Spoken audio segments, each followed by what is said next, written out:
Hello. Yes, all right, we are live. Okay. Hello, everybody. It's Dr. Alex Earle here, and it's Hump Day with Dr. Alex Earle. It's the time I get to spend with you guys and answer all your plastic surgery questions. And you know it is reliable because I am a double board certified, Ivy League educated, Duke trained plastic surgeon with over 12 years of experience and thousands of cases. All right, but today we are going to talk a little bit more about the river model because that was the topic last week and it blew up. Tons of people were interested in it, and there was a whole bunch of follow-up questions that we didn't get to at the time of the live. So I'm happy to answer those questions now. So we're going to go over some of those questions regarding the river model, and then of course I'm happy to answer any other questions that you may have about plastic surgery, which we can talk about, pre-op, the surgery itself, post-op, post-op care, and everything in between. Okay? All right. So let's get started with that. Is there a risk of puncturing or harming your organs with the rib being cut and cinched in? Okay, good. So that is a great question. Of course, that's what everyone's going to be worrying about. Okay, and so that is part of what makes this technique so safe today, 2025, as opposed to how it was being done, back 5, 10, 15 years ago. Okay, so back in the day, it was not about rib remodeling. It was about rib removing. So you're making bigger incisions. You're actually removing ribs. When you're doing that, you can damage the underlying structures. You can potentially damage the lungs, and of course you're removing some protection for the inner organs, all right? But what we're doing now is completely different, right? We're not doing that at all. We're using a little tiny needle hole, 18 gauge needle hole, and what we're doing is we're just bearing down over only one of the cortices of the rib. The rib is kind of like this marker here to circle. It has the cortex on the outside and on the inside, and we're just going over that outer cortex, and then we're basically bending the rib and putting it in a new location, okay? So when you do that, of course, after lots of training and going to the right surgeon who knows what they're doing, when you do that, you're just creating what's called a green stick fracture. So it's not even a full fracture of the rib. You're just doing a green stick fracture so you can then bend the rib into a new position, and then it stays into that new position. And so in doing that, the risk is of having what's called a pneumothorax, puncturing the lungs or anything else is very, very low. I'm not going to say 0% because in medicine nothing is 0%, but it's very, very low. I'm talking about, in the less than 5% range, okay? And the other thing you should know is what ribs are we treating, right? Because we're not going crazy here. We're not treating all ribs. We're treating the ones that are called the floating ribs. And so these are the ones that don't have what's called a neurovascular bundle, meaning they don't have an artery, vein, or nerve. Okay, these are your most lower ribs or the floating ribs, and so these are the ones that are the safest to treat because they don't have this artery, vein, or nerve. Okay, and so that way you also prevent any potential injuries that could lead to bleeding or excessive pain. How bad is pain and recovery? So that's the good news. So talking about what I just right now, and let me just write that down. So what we're treating here is only the floating ribs, in case you guys want to look it up, okay? So we have 12 ribs, right? All humans have 12 ribs, all right? But the ones that are at the very bottom, which are 12, 11, and sometimes, not all patients, but sometimes 10, that's about 50% of patients, those are called floating ribs. And those ribs do not have a neurovascular bundle, so they don't have a nerve attached to them. And that's why when we do this procedure, actually the pain is not too bad. Actually, the pain is not really any worse than whatever other procedure you're having done at that time, like your liposuction or your BBL. And that's why patients tolerate this very, very well with not any amount of increased pain because we're treating only these specific ribs, okay? Now, how do we know your floating ribs? Well, definitely 12 is always a floating rib, 11 is always a floating rib. In order to know whether 10 is a floating rib or not, a lot of times we do a study before this procedure called a CAT scan. And so you do a CAT scan with a 3D remodeling of the ribs, and that way we can actually take a look before we do the surgery to see where in which category you fall, whether your 10th rib is floating or not. If the 10th rib is not floating, then we don't treat it. Can it be combined with a tummy tuck? Yeah, certainly. So it can be combined with several other procedures. We can combine it with a tummy tuck, a lipo 360, a BBL. We can combine it with a breast procedure. So it can be combined with just about any other procedure out there. All right. And what is rib remodeling?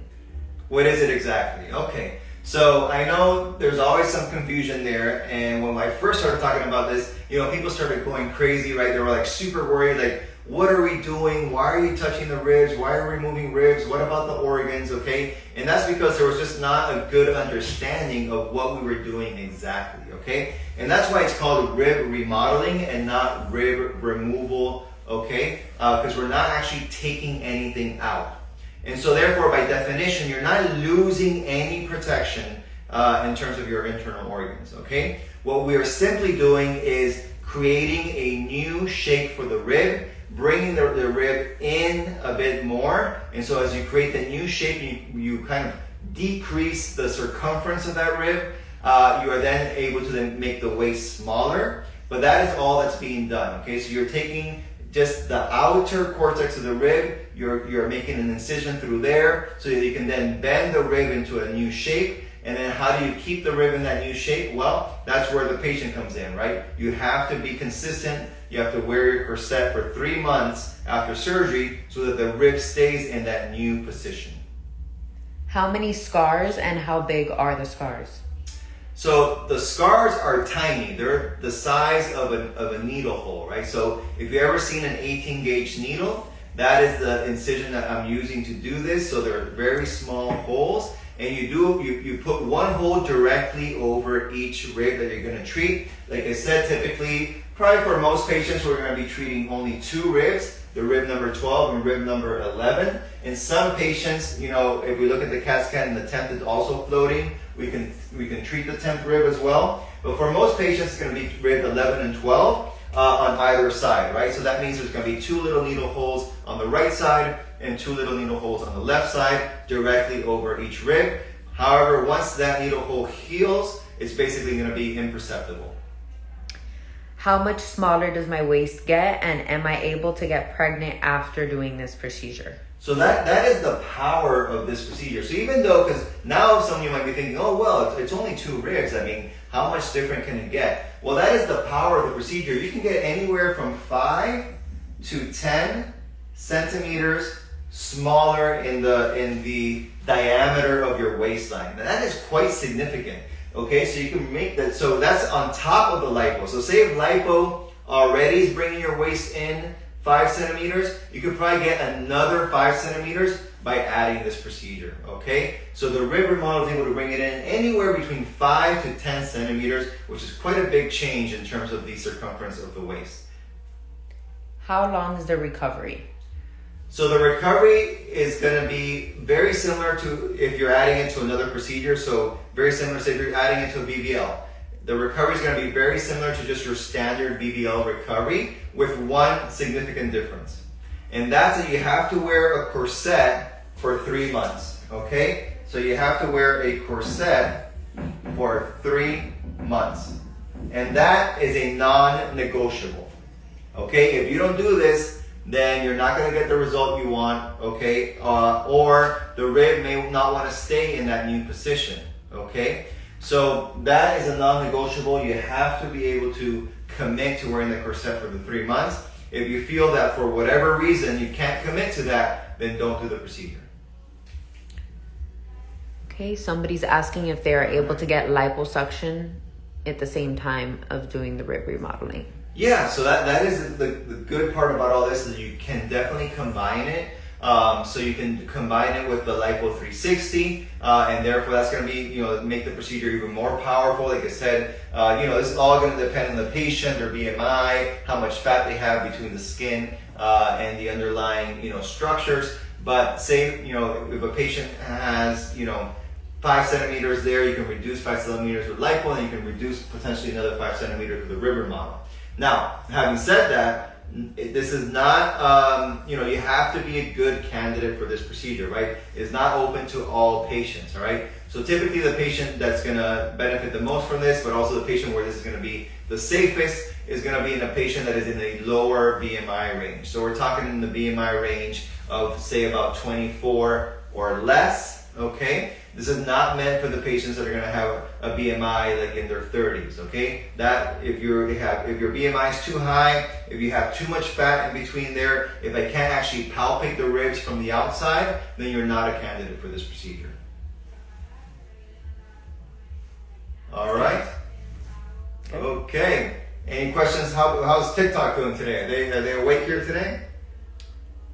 They're asking other questions about liposuction. Yeah, let's talk about Somebody's asking, if I weigh 230 pounds, am I able to get lipo 360? Okay, so that's going to depend on your height, right? So what we're looking for is the BMI.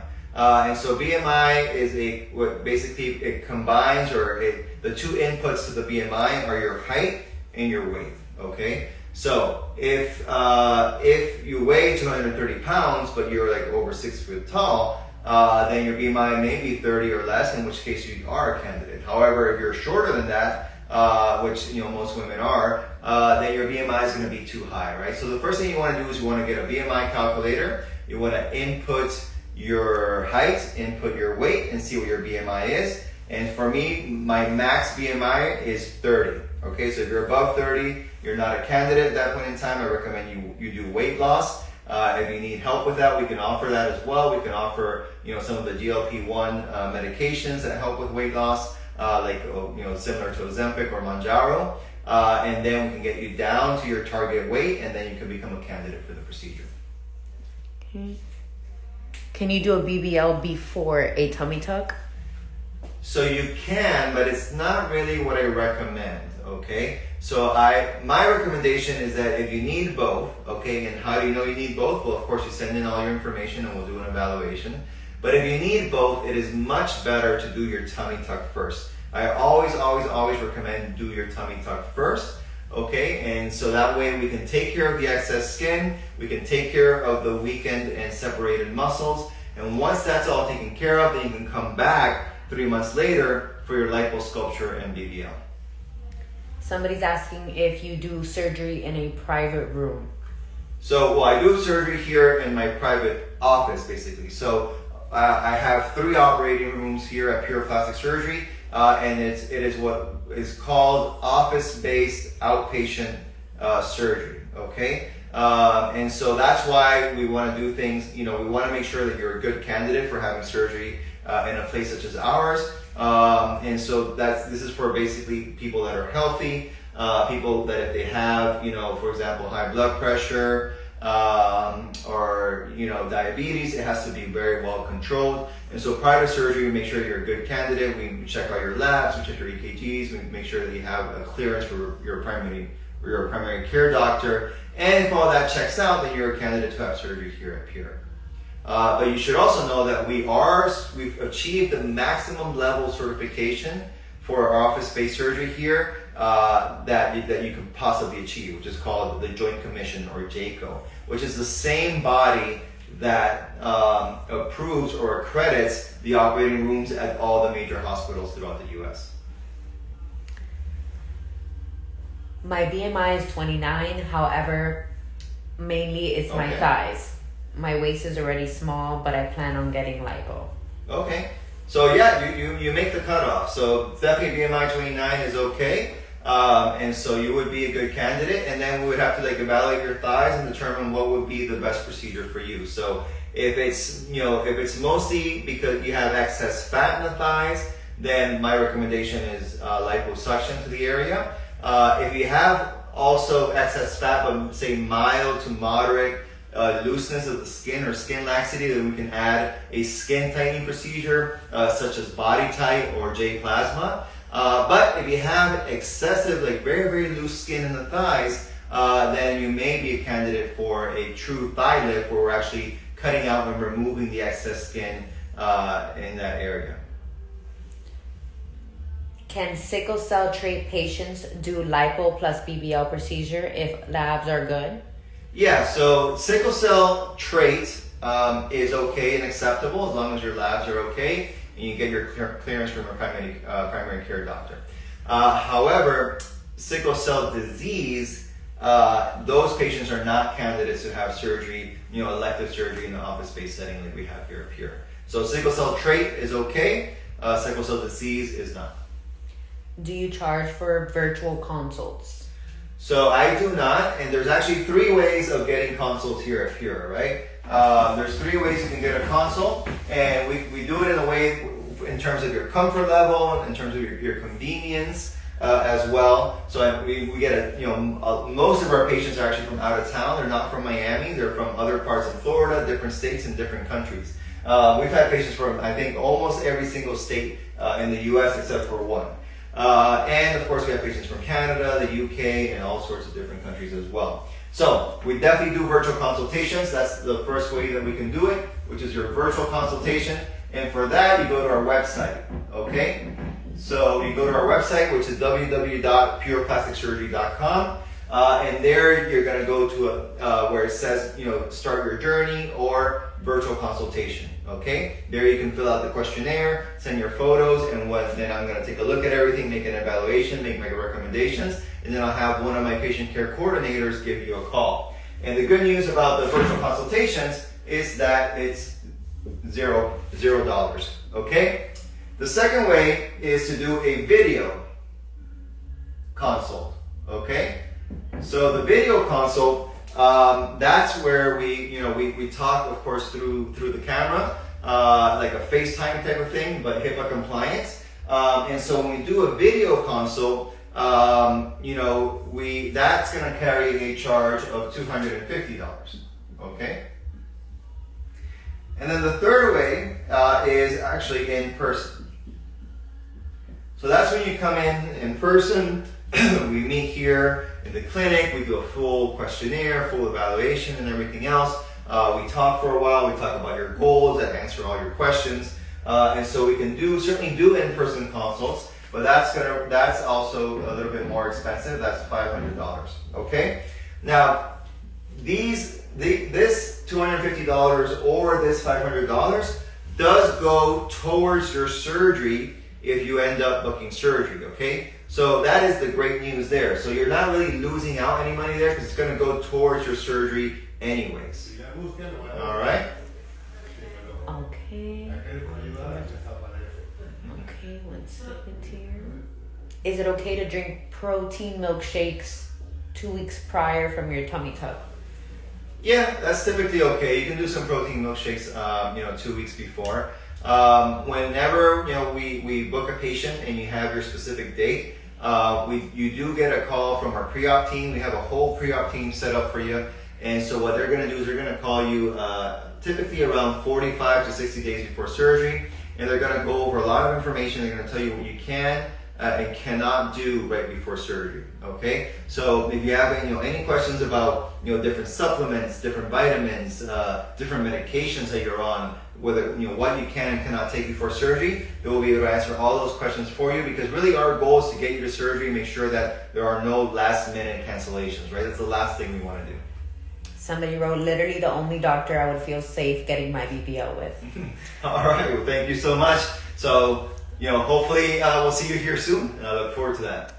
Somebody else asked, what about someone who has hyperthyroidism? Is lipo360 okay? And chin liposuction? Yeah, so typically if you have hyperthyroidism but it's controlled, then it is okay to go ahead and have surgery, in our office-based surgery setting. What does controlled mean? We are going to check your labs. So we're going to check your thyroid panel, which is a whole bunch of different thyroid-related labs, and we're going to make sure that those are all within normal limits. And we're also going to get a clearance from your primary care doctor, and if you're under the care of an endocrine doctor, we'll get a clearance from them as well. But assuming that all that checks out, your labs are okay, you're on your thyroid medications, and you get all your clearances, then we'll be able to move ahead with surgery. Do you do drainless tummy tucks? So I don't myself, but Dr. Wigworth, who's here at Pure Plastic Surgery, he does the drainless tummy tucks. So that's a procedure that you're interested in. We can certainly offer that to you. Just go ahead to our website, like I said here. You can provide all your information, and we'll be happy to accommodate that for you. Is it okay to get a skinny BBL if you're planning on getting pregnant in a year? Or should I wait until after? If so, how long should I wait? All right, so I mean, that's a good question. I mean, if you're for sure gonna get pregnant in 1 year, I mean, you may want to wait, I guess, because your body's gonna go through a lot of changes after that. But it really depends. I mean, do you want to enjoy that year with your new body? I think, it's perfectly fine to do it before, and it's different than, say, for example, a tummy tuck, right? If you're telling me, should I get a tummy tuck before I get pregnant? The answer to that is definitely no, don't do that. You're just going to need another tummy tuck afterwards. But with the BBL, what I've found is that, you get your BBL, and then for those people that have a controlled pregnancy where they don't overdo it, where they don't get too much weight, if they have a controlled pregnancy where they stay active, a lot of times they actually are able to bounce back after the pregnancy, back to that, the way that they look, before the pregnancy, after the BBL. And so they tend to do really, really well. So in that case, I think it can be okay. Now, the second part of the question was, well, what if you're already pregnant or you just had a child? How long should you wait? So the minimum wait is going to be 6 months after giving birth. When doing a tummy tuck, do you guys do liposuction as well during? Yeah, we do a certain amount of liposuction when doing the tummy tuck that's included with the tummy tuck, and that is the liposuction all along the flanks and the waist, which is kind of the entire side area. So all along the flanks and the waist, that is going to be included with the tummy tuck, so that we can go ahead and kind of bring out, that bring in the waist and bring out that curvy figure. Okay. However, here in Florida, you must know that we do have certain limits, and so when you do a tummy tuck in Florida, you're limited to only removal of 1 liter of fat via liposuction at that time, and that limit is placed to us by the Florida Department of Health. And that limit is actually placed on all, of course, surgeons here in Florida. Okay, so that's why we can't, typically can't do like a full lipo 360 at the time of the tummy tuck. So we are limited here, but we do perform all that lipo all along the flanks and the waist to really bring out those curves. Does a breast reduction give a lift, or would I need to do both? No, you don't. Breast reduction automatically gives a lift. It's basically part of the procedure. In fact, there's really not a big difference between a breast lift and a breast reduction in terms of the technique. What makes it different is just how much breast tissue you're removing. So typically with a breast lift, you're removing mostly just the excess skin, perhaps a little bit of tissue. But with the breast reduction, you're going to be removing the excess skin and a significant amount of breast tissue. But the overall technique is very similar, and you're getting a lift with that breast reduction just automatically. What if you have MS? Can you still do liposuction 360?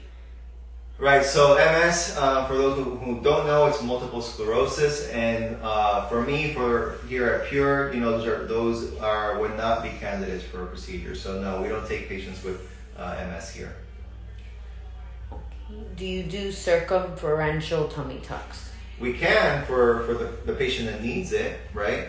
So a circumferential tummy tuck means removing all the excess skin in the front, but also the sides and the back, okay? And so this is typically reserved for our massive weight loss patients. So patients that have lost, anywhere between, 50, 100 pounds or more. And they typically do have, just excess skin just all around the trunk. And so for those patients, you can do that circumferential tummy tuck, which is really more than a tummy tuck, right? It's a tummy tuck plus what we call a kind of a lower back lift as well, all combined into one. All right, there's a lot of questions today. Okay. What can you do about loose skin after a BBL? What can you do with new skin? Loose skin. Loose skin after the BBL, after right? BBL. Okay. So first of all, what can you do if you have some degree of loose skin, at the time of the BBL? So if you have mild to moderate loose skin or skin laxity, we can add some procedures at the time of the BBL to help with the skin retraction. So what can we add? Well, one of them is the Baser. That's kind of baseline. I use that for all of my liposculpture and BBL patients. But then you can add something on top of that. You can add a skin tightening procedure, which can be, for example, Body Tight or J Plasma. So these are devices that also help with the skin retraction. And this works well for mild to moderate loose skin. Now, if you have more excessive loose skin, you have severe loose skin, then you need a skin excision type surgery before your BBL, like a tummy tuck. Or if you have moderate plus, you really wanted to avoid that tummy tuck, and you have your BBL and the skin is loose after that. Well, again, it depends. If it's a lot of loose skin, then you may still need a tummy tuck afterwards, whether it could be your regular tummy tuck or a reverse tummy tuck if the loose skin is above the belly button. If it's mild to moderate, once again, you can go back and maybe get the Body Tight and J Plasma at that time. Or if it's like super mild and you don't want to have surgery, you just want to do something like easy, quick, easy, no downtime in the clinic setting, we can use Morpheus, which is microneedling with RF energy, so microneedling on steroids, and we can use Morpheus to treat the loose skin after surgery in a very easy, in the clinic setting under local anesthetic. When getting a BBL, how many areas do you lipo? So for your standard, what we call lipo 360, I'm not going to count like all the different areas, but what does that mean? Lipo 360 means the entire abdomen, also the suprapubic area if you need that. It means the entire flank or sides and waist, okay?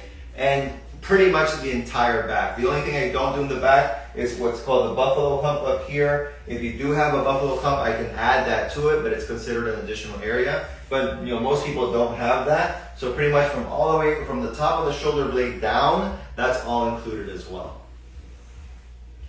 And then of course on the sides here as well.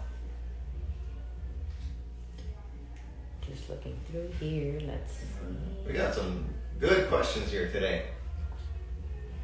Why can't you pull up skin from the underneath of the armpit to tighten the skin on the arm?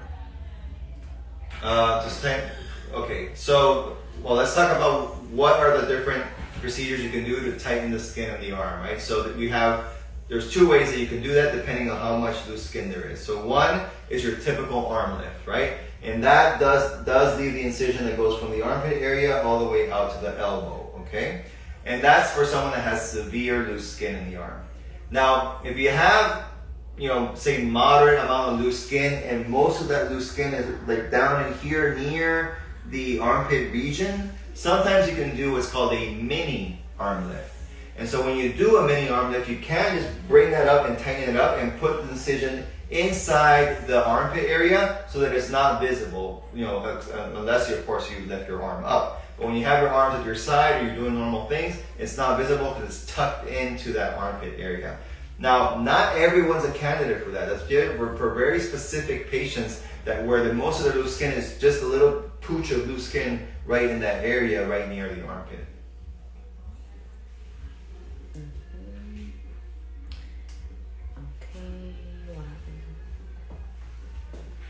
What happens if you have a wide rib cage if you want a BBL?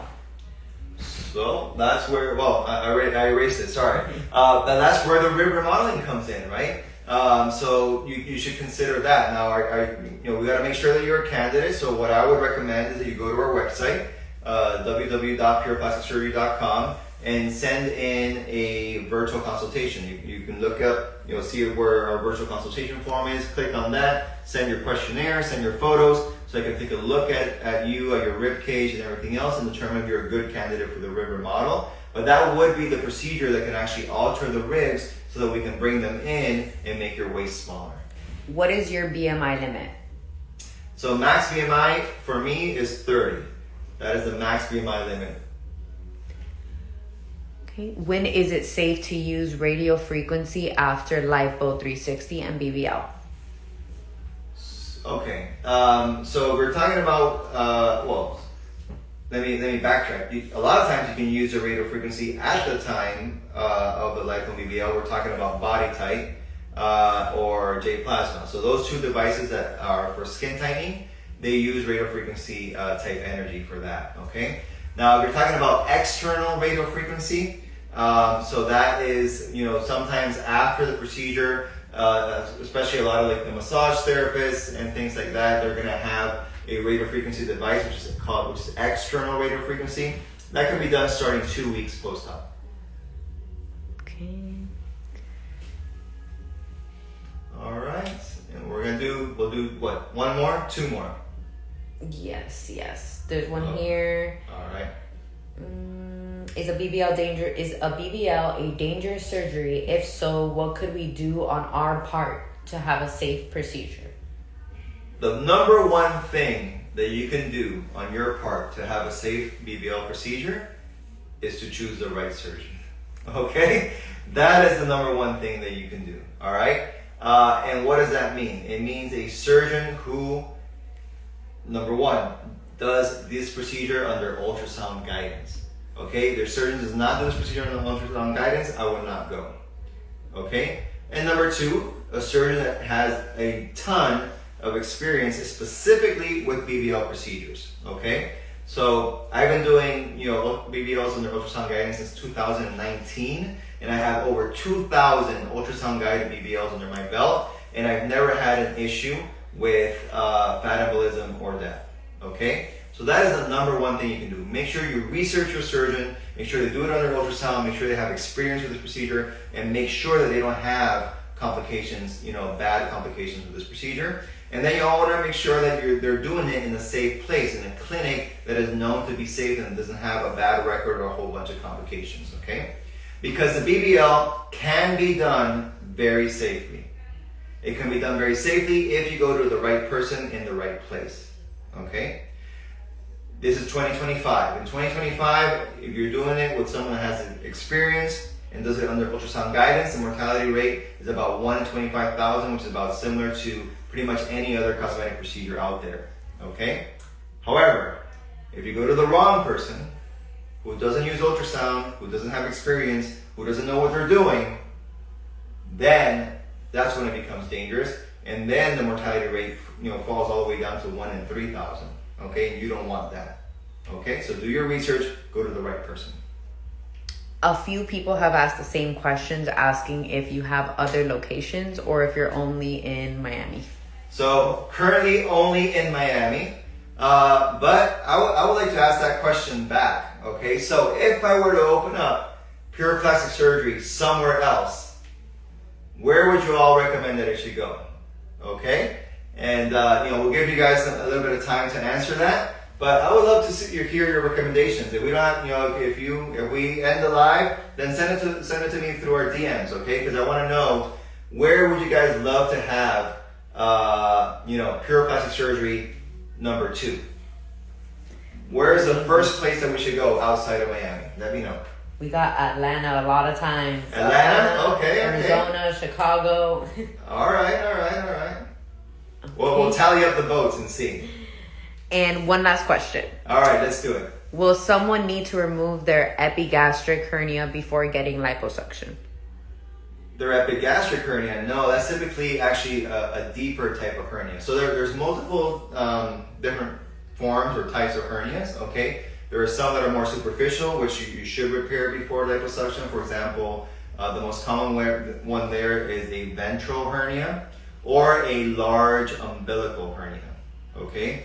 Those are the ones that could be dangerous to do lipo with, because that means that the organs, which are typically, of course, deep to your muscles, are kind of popping out through that hernia, and they could potentially be damaged with the liposuction, okay? So you have a ventral hernia or a large belly button or umbilical hernia, you should typically get that fixed before your liposuction procedure.